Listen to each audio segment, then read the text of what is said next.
So hello friends, we are back with the last topic, the very last topic of the neoplasia, and that is something to do with the diagnosis of the cancer. And to begin with that, I want to start with something called the concept of immunohistochemistry. Okay, basically this immunohistochemistry is something. It is a method by which we come to the diagnosis of cancer. So for diagnosis of cancer, so for diagnosis of cancer, we have immunohistochemistry. So basically, what is the uses of this immunohistochemistry? What are the uses of this immunohistochemistry? Uh, it is helping us. It is helping us in classifying the undifferentiated varieties of malignant tumors. What did I say? It is useful in the classification, categorization, nomenclature of undifferentiated malignant tumors. So it is used. So we are able to categorize, we are able to classify the undifferentiated malignant tumors. Now, for example, I will write first for the classification of undifferentiated variety of malignant tumors. Undifferentiated variety of malignant tumors.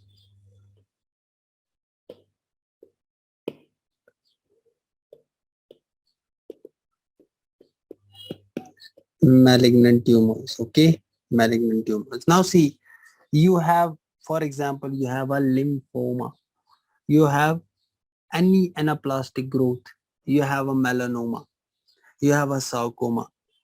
You can't differentiate that by H&E staining because there is a poor differentiation. You already know there is a poor differentiation from the basics of neoplasia. But there is, we get some hurdles in identifying them. So what we did is these pathologists, these doctors, what they did is they made some immunohistochemical stains which could help them in diagnosing these things. For example, we have I will be writing those, like we have cytokeratin, we have desmin, we have leukocyte common antigen. Okay, let me write for you. So for example, we had LCA. LCA is leukocyte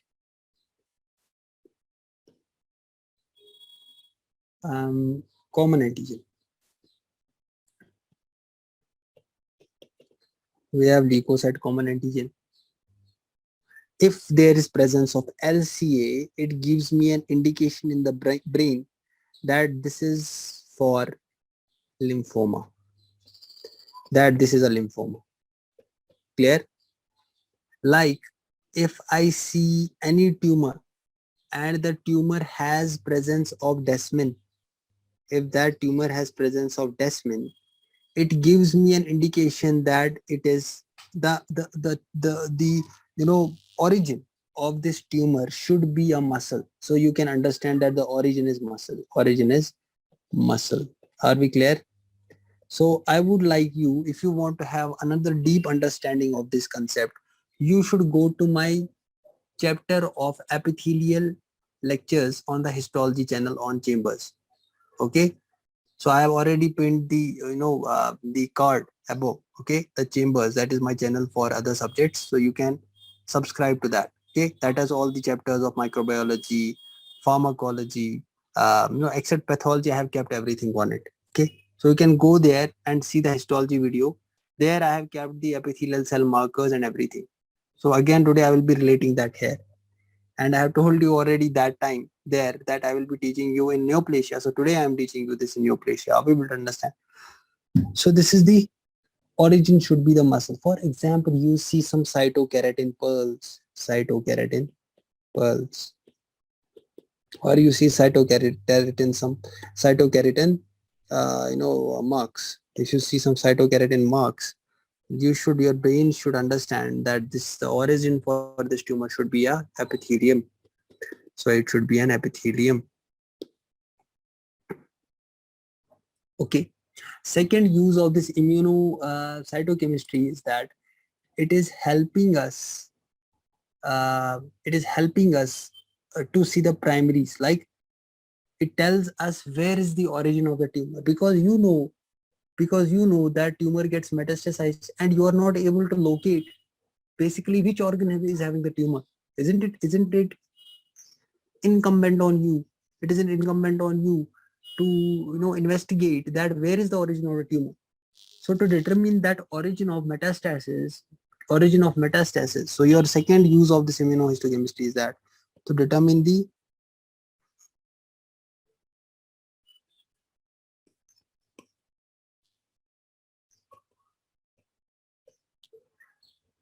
site of origin of that metastatic tumor. Okay. So you are actually, what if you tell in the short, you are actually locating the primaries. You are locating the primaries. You are locating the primaries. Like you have a prostate specific antigen. So that is for prostate cancer. You have a thyroglobulin. That is for thyroid cancer. Okay, so these are the things which are using in the immunohistochemistry, and also you can tell your prognosis, and you can use this for your therapeutic progress. Like I will tell you an example. The best example I can give you is a breast cancer. So third is prognosis or your therapeutic. What can I write? Therapeutic progress, like response. I can write therapeutic response. Therapeutic response. Okay, so we have prognostic, therapeutic response. If we keep writing in design, that we will finish the topics in 5 or 6 days. Okay, we have to first understand. No, understanding is important than writing. Okay, so see, like you have, what you would ideally check in a breast carcinoma. You would check the estrogen receptor, you will check the progesterone receptor, because you know estrogen is a growth factor for the breast. Progesterone is a growth factor for the breast, isn't it? So if any breast cancer is receptor positive, if any, for example, I see a breast carcinoma which is having uh, you know which is having a receptor positive, which is receptor positive breast cancer. This you will learn in surgery. Okay, if something is breast receptor positive breast cancer, okay, that's receptor positive, it will tell me that if I give this patient an anti-estrogen therapy, if I give it any anti-estrogen therapy, this cancer can get killed. So is it a therapeutic significance or not? Is it a therapeutic significance or not? But if I see someone is having an ARB B2, more of the expression of ARB B2, this is a poor prognosis. So is it helping me in the prognosis also? Yes, it is helping me in the prognosis. Can we understand this immunohistochemical things? Okay, that means what can be the three things on your tongue? So it can tell us about the differentiation, variety of the malignant tumor. Sir, it can tell us about the prognosis. Sir, it can tell us about the predictive value also. It can tell us about the predictive value also. So what stains? So what stains you are using? Which immunohistochemical stains do we use? So let us write some immunohistochemical stains. Important question. Immunohistochemical stains. Immunohistochemical stains. First, I should write cytokeratin. Cytokeratin. Now this cytokeratin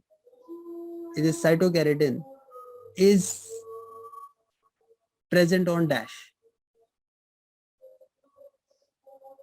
Yes, you will tell me. This cytokeratin is present on dash. Yes, guys.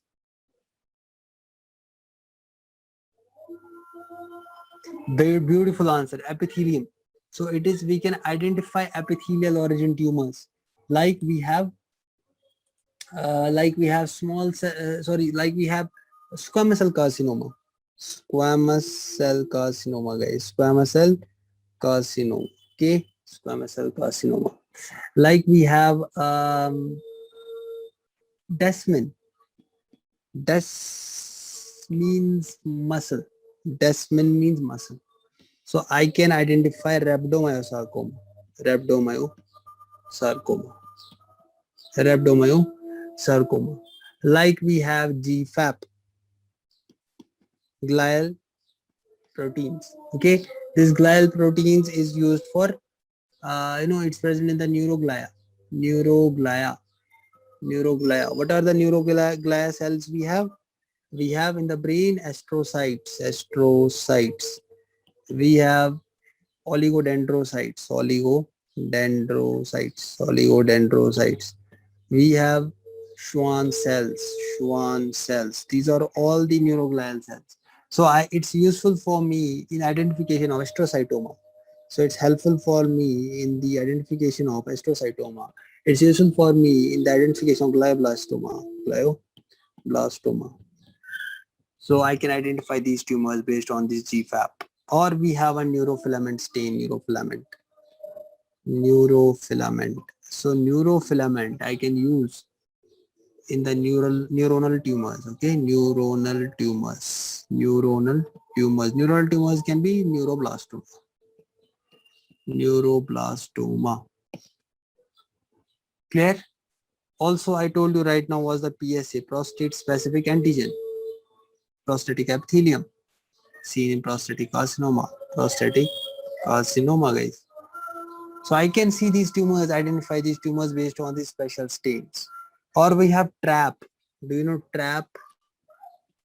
TRAP is tartarate resistant acid phosphatase. Tartarate, tatra. I can't know whether it is tarta or tartralate. So it's tartrate. Tartarate resistant acid. This acting is to be done importantly because this is the way you can remember, isn't it? That's actually the trick, psychological trick to make you understand everything. Tartrate resistant acid phosphatase, not phosphate, phosphatase. Best identified, you can identify this by this tumor by this tartrate.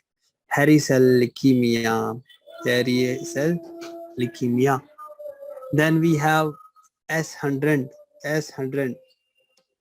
S100 will be used for the origin of neural crest cells. Like we have melanoma, like we have schwannoma, like we have Langerhans cell histiocytosis, Langer,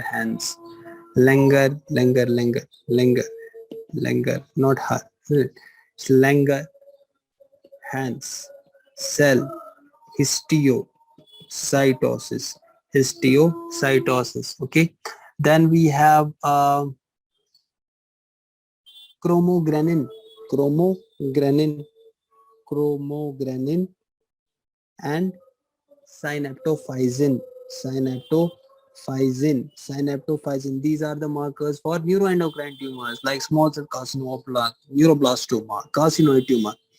So small cell carcinoma of lung, like carcinoid tumor, like neuroblastoma. What else? I think this much is sufficient for you to understand, isn't it? Have you written Vimentin? Vimentin, we forgot the important thing. Vimentin or Vimentin, whatever you call it. So Vimentin, men means mesenchymal tumor. So this is for the mesenchymal tumor. So which mesenchymal tumor? It can be endothelial cell origin, macrophages, fibroblasts. So mesenchymal tumors is sarcomas. But other tumors can also show this. Like we have endometrium cancer, that is endometrial carcinoma. Endometrial carcinoma can be identified by this stain. Renal cell carcinoma, even RCC, meningioma can be identified by this. Okay. There was another that is called P glycoprotein. We have P glycoprotein. So what is this P glycoprotein doing? P glycoprotein is basically an ATP dependent. Please write this. It's an ATP dependent. It's an ATP dependent efflux pump. It is an ATP dependent efflux pump. Okay. What is the pump known as? Multi-drug resistant protein 1, MDR1. MDR1. Are we clear? So we have MDR1. MDR1. So this ATP dependent influx pump, this P glycoprotein, can be seen in adrenocortical carcinomas. So this P glycoprotein can be seen in adrenocortical carcinomas. But it's not strictly that adrenocortical carcinomas will also be. It can be seen even in liver carcinoma. Please remember this. It can be seen in colon carcinomas also. So what are we doing with this? What we are doing is we are throwing out the toxins.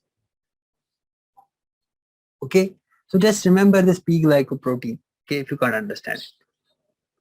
Okay. So it is telling us, that chemotherapy, that no responsiveness, that resistance to chemotherapy.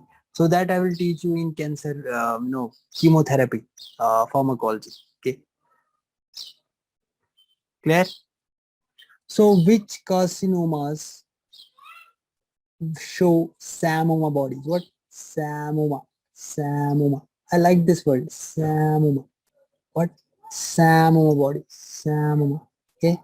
Samoma. It feels like you're calling your mom. Samoma. Samoma. But don't call your mom with this name. It is seen in carcinoma. Okay. Samoma bodies. So Samoma. Samoma. Samoma. Some people call mama mama. Some call it Saima. Saima. Samoma bodies. Okay. These what are these Samoma bodies? Samoma bodies are those bodies which are having some layers laminated. These are laminated and concentric like this. You will see it under the etch and stain as like this. I will show you in the slides part, the picture discussion part. Okay. So these laminated, concentric, we don't call them spheres. We call it spherules. They have, I had taught you last time the dystrophic calcification, but you forget always. I know this is seen in dystrophic calcification. So these cancers will show dystrophic calcification. And I gave you a mnemonic at that time, that Samoma. Samoma. Samoma, Samoma, Moma, Moma, Samoma. Okay. So Samoma bodies are seen in P for papillary carcinoma thyroid, papillary carcinoma. This should be remembered, important question. Papillary carcinoma of thyroid. We see it in somatostatinoma, somatostatinoma, somatostatinoma, somatostatinoma. We see in adrenal like fibrous pseudotumor, fibrous pseudotumor, fibrous pseudotumor. Okay, fibrous pseudotumor. We see this in meningioma, meningioma. We see this in malignant, malignant, malignant mesothelioma, malignant mesothelioma, malignant mesothelioma. We see in ovarian, yes, very nice, endometrial, so ovarian serous carcinoma. Then, yeah, M for, so the word M for milk. This milk is for prolactinoma, prolactinoma. And as for serous, endometrial carcinoma. Very good. Okay, so we remember this as Samoma, Samoma bodies, Samoma bodies. Are we clear? Are we clear, guys? Is there any doubt in this? Any doubt? Okay. Now, guys, let us write some tumors which can show us which type of, which antigens they can show us for the determination of a specific tumor cell origin. So, for example, I had told you the epithelial cell tumor. epithelial cell tumor. So in epithelial cell tumor, I told you that we are able to see, cytokeratin, but what does thyroid show then? What does liver show then? What does prostate show then? What does breast show then? What does mesothelioma show then? So for that, we'll write like this. So we will write, for example, if I start from the above, I start from breast. Breast, the important antigens which we use are alpha-lactalbumin. Alpha-lactalbumin. We use GCDP15 and we use estrogen progesterone. Okay. And if I talk about the mesothelium, that is your pleura, isn't it? Mesothelium. So I will talk about keratin first. I will talk about calratinin. I will talk about mesothelin. So mesothelioma, mesothelinitis, you remember. Keratin also you can remember. Then I go more downwards. I go towards liver. So liver will show alpha fetoprotein, HBsAg, hepatitis B surface antigen, and keratin. Okay. So then I forgot one thing in the neck, that was thyroid. So thyroid I will use thyroglobulin, and calcitonin. Okay. Then I go more down towards prostate. Prostate will be prostatic acid phosphatase, prostate specific antigen. I have already taught you guys, isn't it?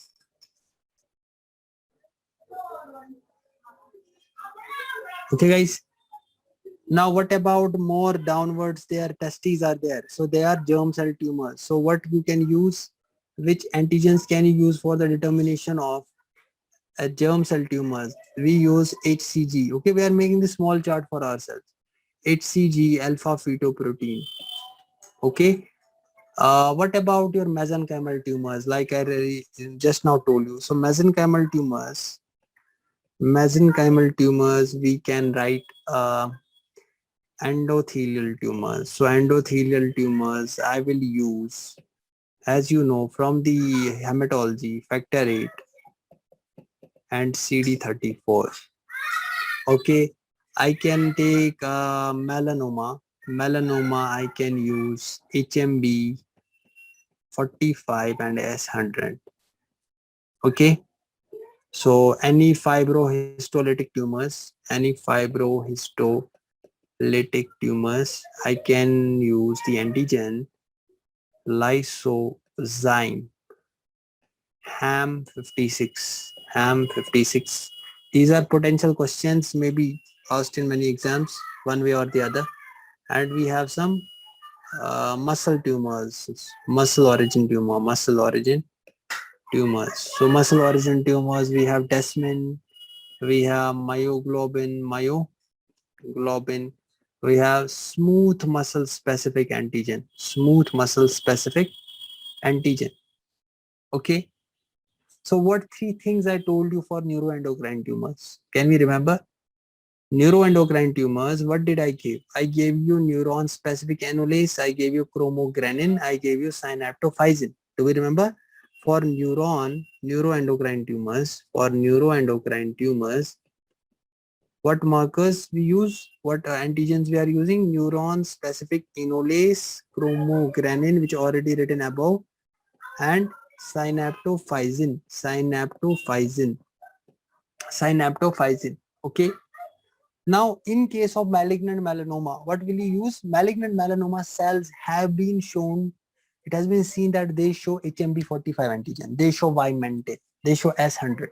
So malignant melanoma in the neuroendocrine, malignant melanoma, these are showing HMB45, S100 and Vimentin. Okay. Okay. So what is this HMB45? It has been seen, it is present on the melanosomes.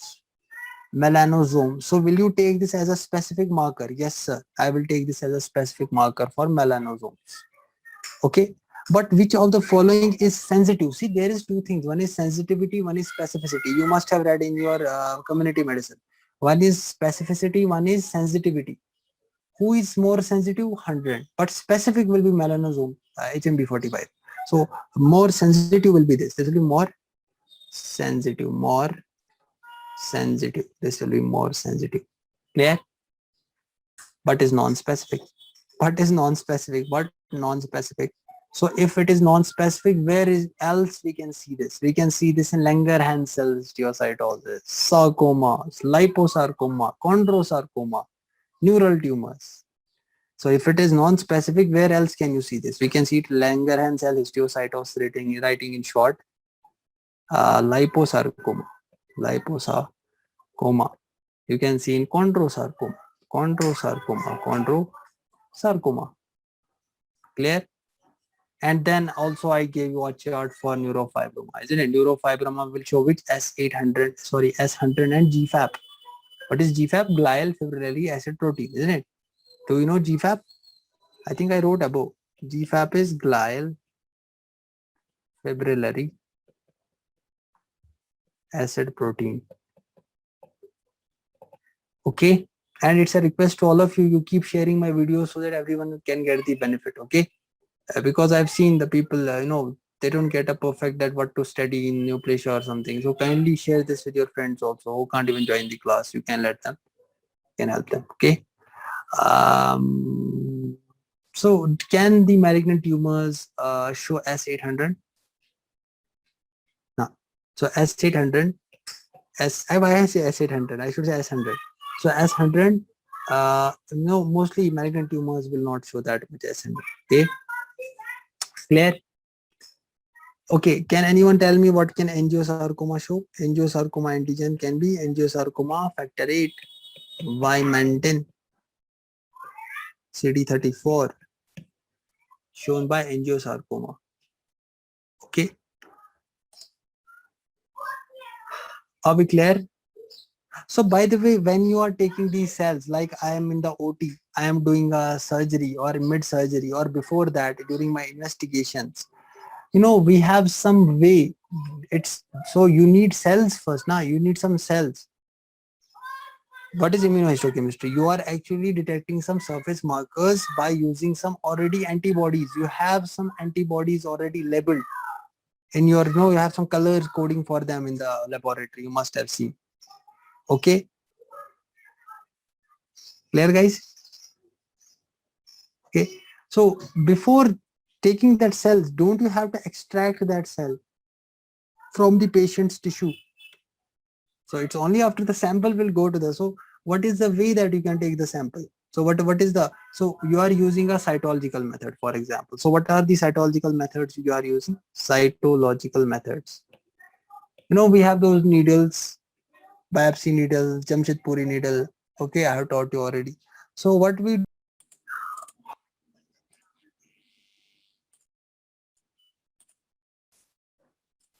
so guys, basically, so you need to confirm your diagnosis. If it is a carcinoma, what type of carcinoma it is, you know even before you start your treatment, you have to take a biopsy. So what we do is we take a biopsy, tissue biopsy.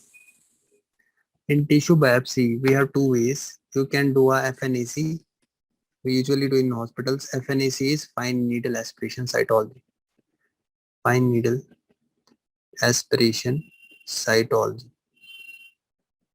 The needles I will show you in surgery. Okay, which type of needle. So the needle, what we do is, what is fine needle aspiration cytology? Fine needle aspiration cytology means, listen, please listen. You are aspirating. You are aspirating. Do you know aspirating with a needle? Like you have a syringe. So you are aspirating the cells, the fluids from that tumor mass. For example, you saw this tumor mass on the hand, lipoma, for example.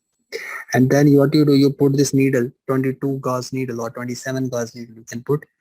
By the way, in case of vascular tumors, you can use a 27 gauge. Okay, 27 gauge we use for any vascular tumor like thyroid or lymph nodes.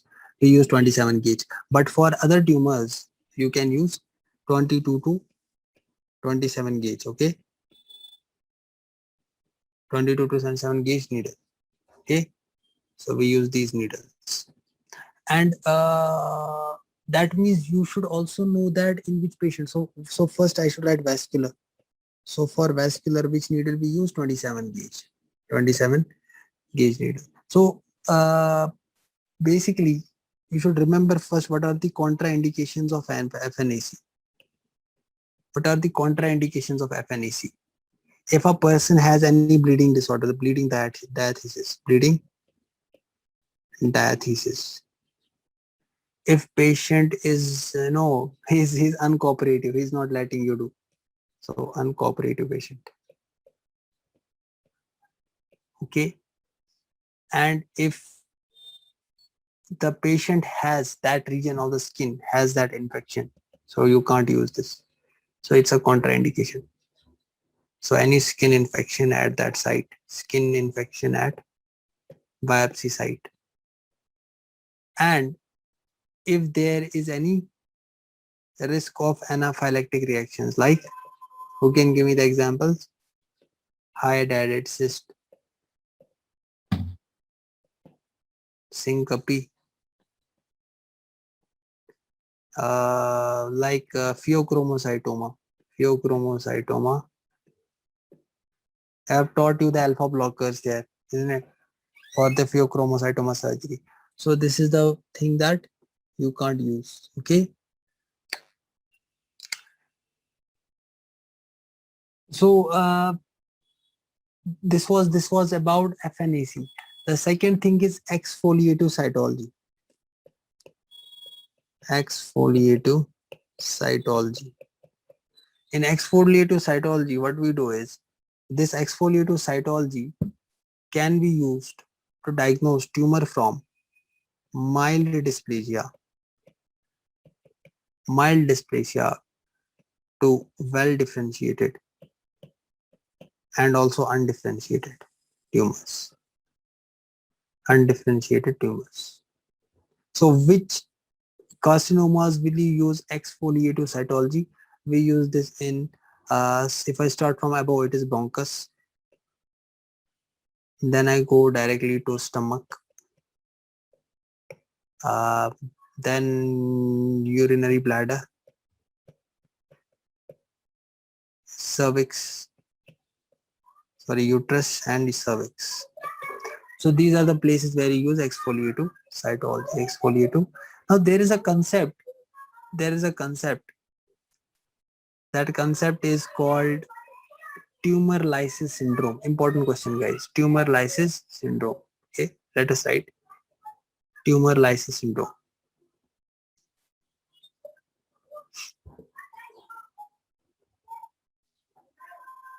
Tumor lysis syndrome.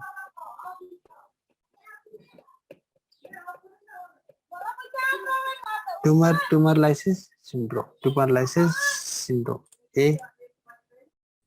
So guys, what is tumor lysis syndrome? Tumor lysis syndrome means when you are using a chemotherapy, like I had this amount of cells. These cells were tumors. And I, as a doctor, I started giving them anti-neoplastic drugs. So that means I will be killing these cells. That means I will be destroying them rapidly. Rapid destruction happens. Okay. But this is pharmacological tumor lysis syndrome. But I want to tell you which cancers show tumor lysis syndrome. We will understand. But before going that, I want to give you what it can happen. So you know already that since cells have more intracellular potassium, so that all potassium will come out when you destroy. So hyperkalemia will happen. Hyperkalemia means increased potassium, because your intracellular potassium cation will come out. This person will get hyperuricemia. Why hyperuricemia? Because you are increasing the turnover of nucleic acids, isn't it? I hope you know the nucleic acid metabolism, where you have production of uric acid. So hyperuricemia will happen. Hyperuricemia will happen. You will have hyperphosphatemia. Hyperphosphatemia because intracellular phosphate will come out because you are destroying the cell. Intracellular phosphate will come out. Okay, you will get hypocalcemia because you know calcium gets complexed with phosphate. Calcium gets complexed with phosphate. That's why hypo.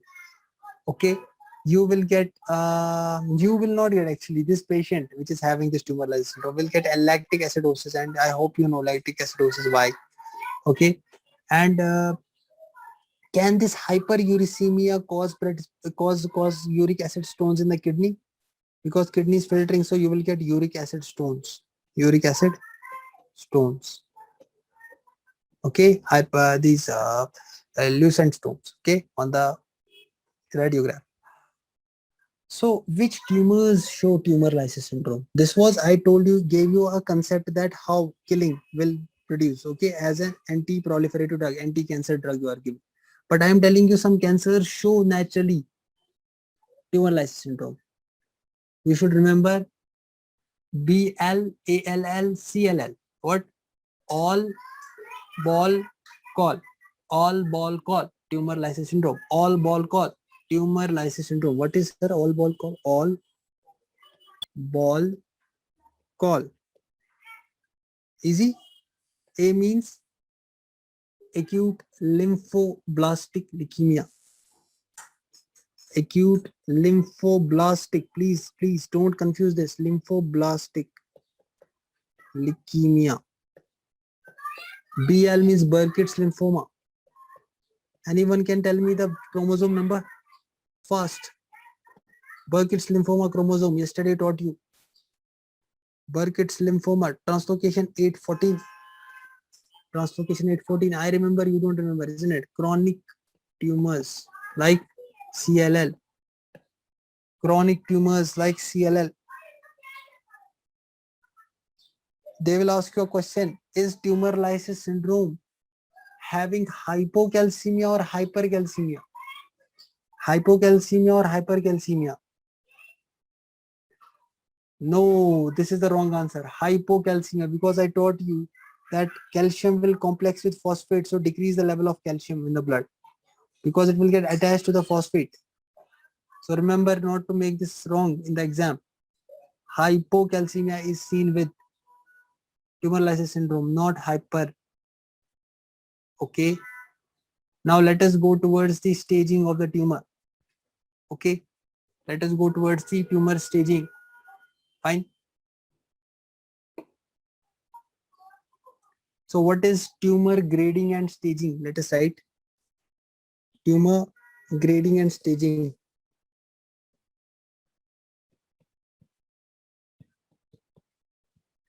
Tumor grading and staging. Basically, this is a process. It is basically a semi-quantitative estimate. Semi-quantitative estimate of clinical behavior of tumor. Clinical behavior of tumor. Okay, guys. Clinical behavior of the tumor. Okay. Are we writing? Yeah. So what is grading? What is grading?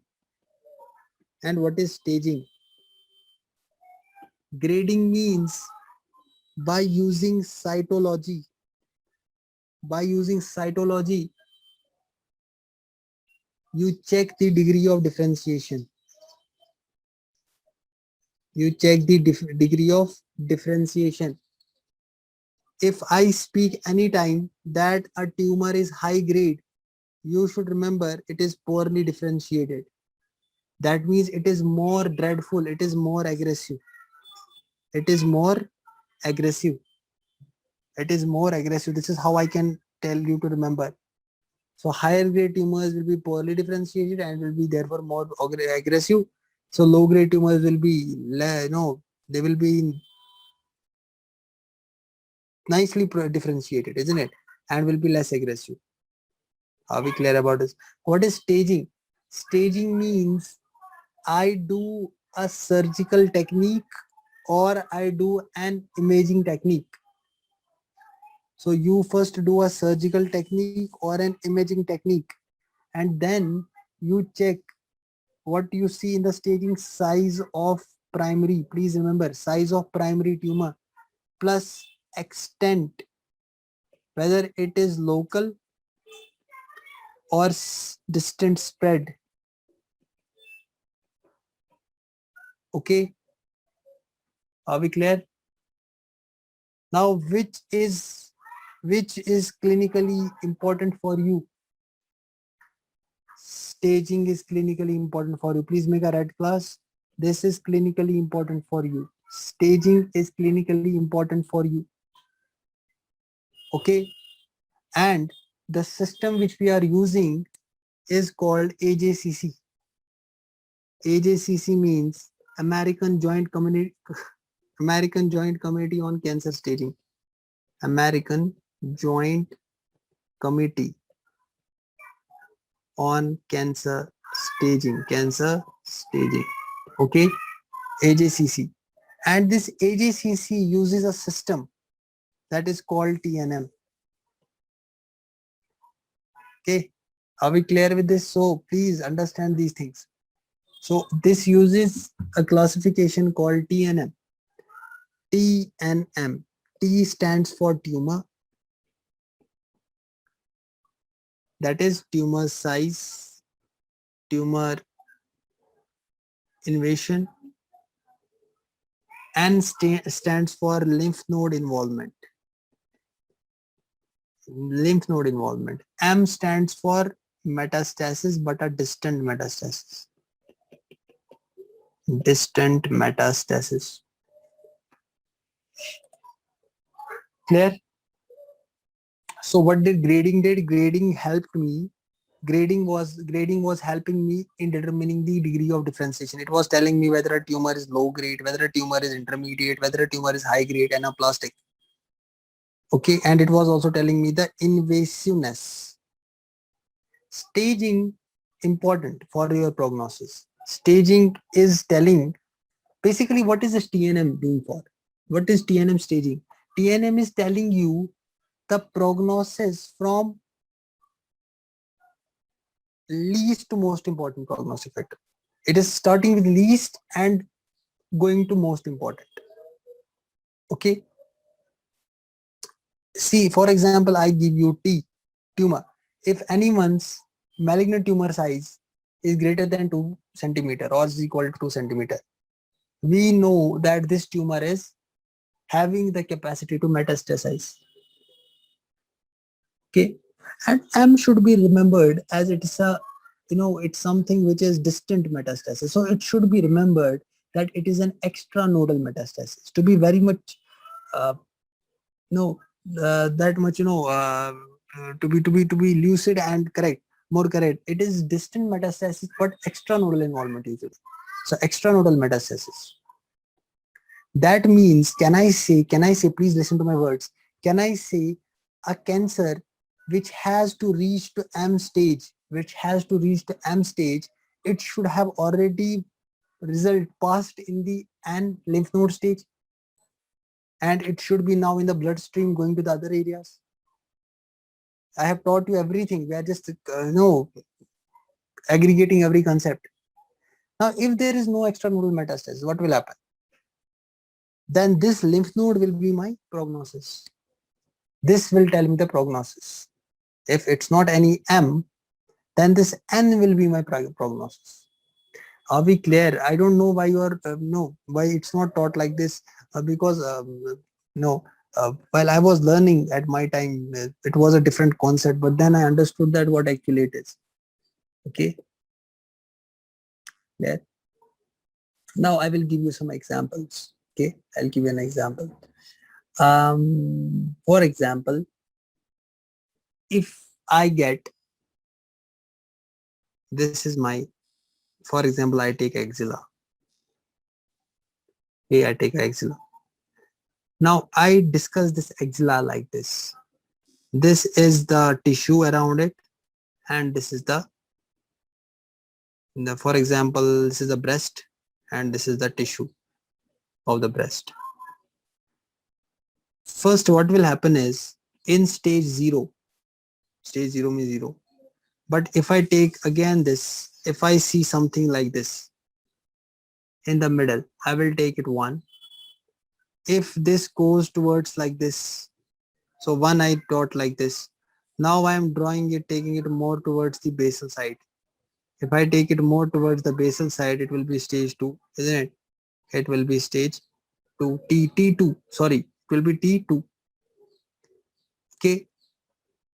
So what is the number showing me? The number is actually telling me the size of the tumor. So size is increasing now. Can you see the size is increased? Yes, size is increased. Now I take next color and I now start going like this. I start going like this. Are we clear where we have reached? Yeah. So this will be again the size is increasing. So it is actually showing me the extent also. It is showing me the extent also that it is extending towards the tissue. So 3 will be more like this. Clear? If I talk about the nodes, now this is my local lymph node here. This is my local lymph node here. And this is a distant lymph node here, somewhere in the body, distant. This is the local lymph node near to it.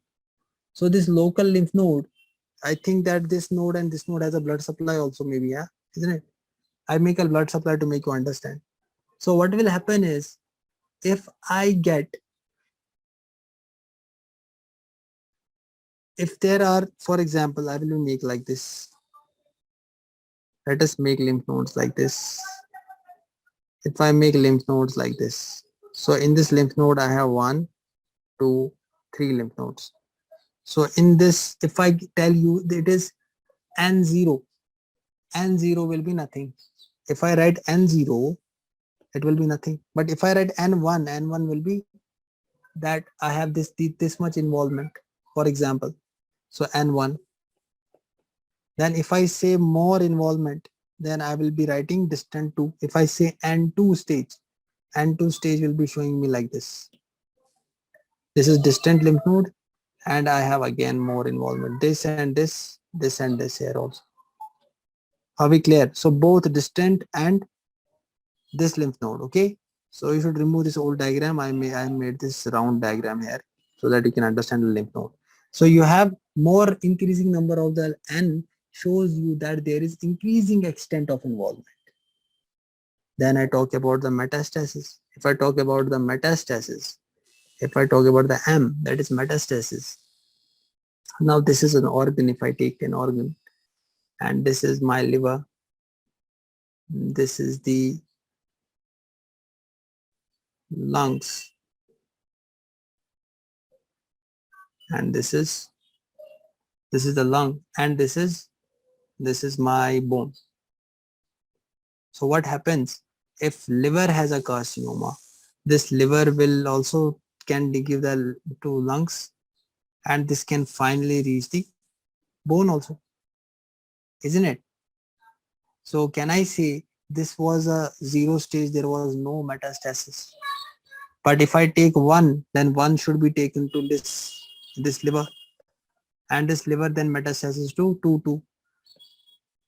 How will to understand? So it metastasized to this and this part. So I will say there is a distant metastasis involved. Degree is more, M will be higher. M will be higher. Are we clear with this? Okay. See, there are some syndromes you would be seeing with the carcinomas. You would be seeing some syndromes with the cancers. Okay. I should write those names also for you. Okay. So we have some syndromes in the cancer. Let us write those. So we have cachexia.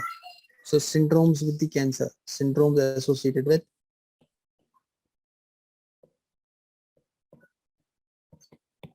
what syndromes you have associated with cancer? A person, I hope you have seen that cancer people, they are very much thin, they lose weight. So those are related to the cancer. Okay, so we have cachexia and wasting. What happens in this? There is weakness, weight loss, there is anorexia, there is anemia, there is hypermetabolism, hypermetabolism, and it is because of that N kappa factor. Okay, you don't have to read that, just understand it is happening because of tumor necrosis factor and tumor necrosis factor alpha. Okay, so there is a substance called cachectin, CACHECTIN. Okay, so it's basically TNF alpha. So TNF alpha, these will be causing catabolism of fatty tissue. Catabolism of fatty tissue. They will cause catabolism of fatty tissue. Okay, guys. So you can write, TNF alpha. Okay. By the way, where else can you see cachexia? You can see in chronic diseases also. Okay, don't forget that also. You can see in chronic diseases also, like AIDS patient, like heart failure and COPD. Okay, so you have interleukin 6, interleukin 1, interleukin IFN gamma, interferon gamma. So all these cachexia can be seen. Okay, yeah. By the way, what other endocrine abnormalities can you see? There can be some pituitary abnormalities also seen. Okay, so you can see some prolactinoma, and this prolactinoma, what can this prolactinoma cause? It can cause amenorrhea. Amenorrhea. It can cause infertility and galactorrhea. Galactorrhea. Okay. It can also cause, if there is a somatotrophic adenoma, that can cause gigantism in children. Okay, so if there is somatotrophic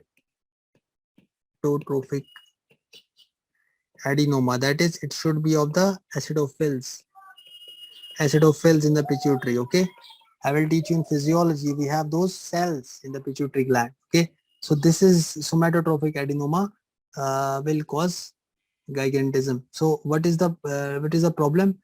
In children it will cause gigantism.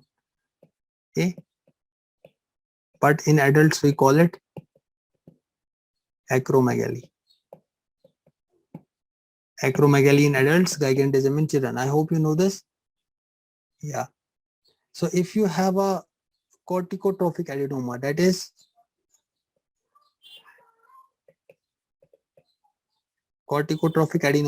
the basophilic type, isn't it? Basophilic cells are involved. It will lead to Cushing's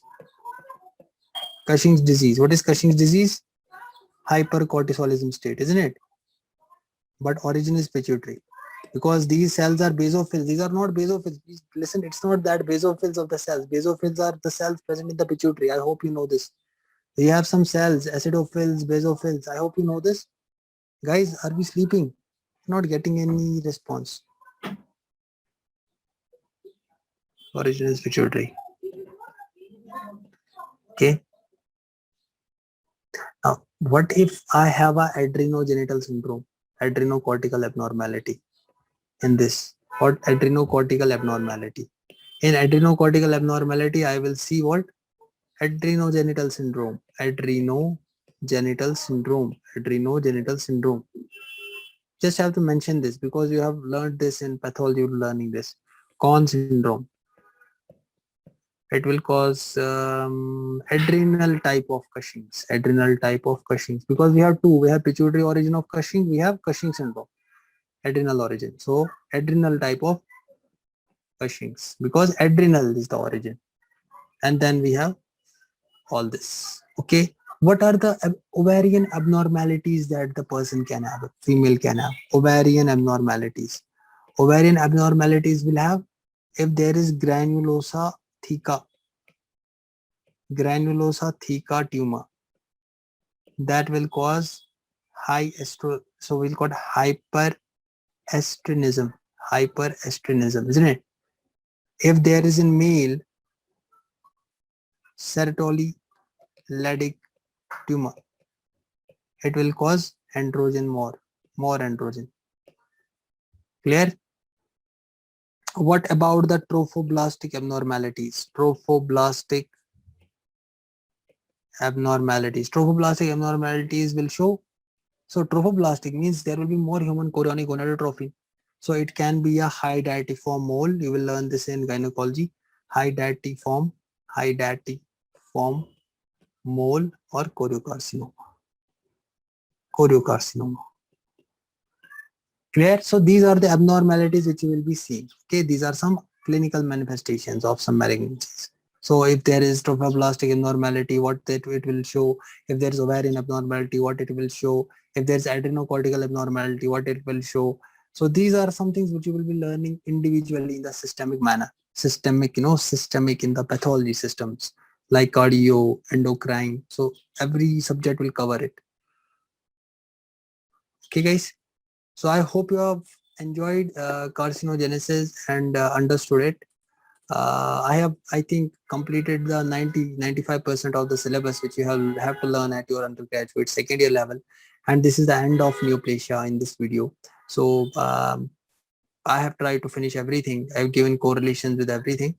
So thank you very much. We will be starting with the new our lectures in the next series will be coming up. Stay tuned, subscribe to my channel. I have two channels which I am operating, that is chambers for all other subjects and time passes for your pathology. So see you all in the next video. Take care and bye bye.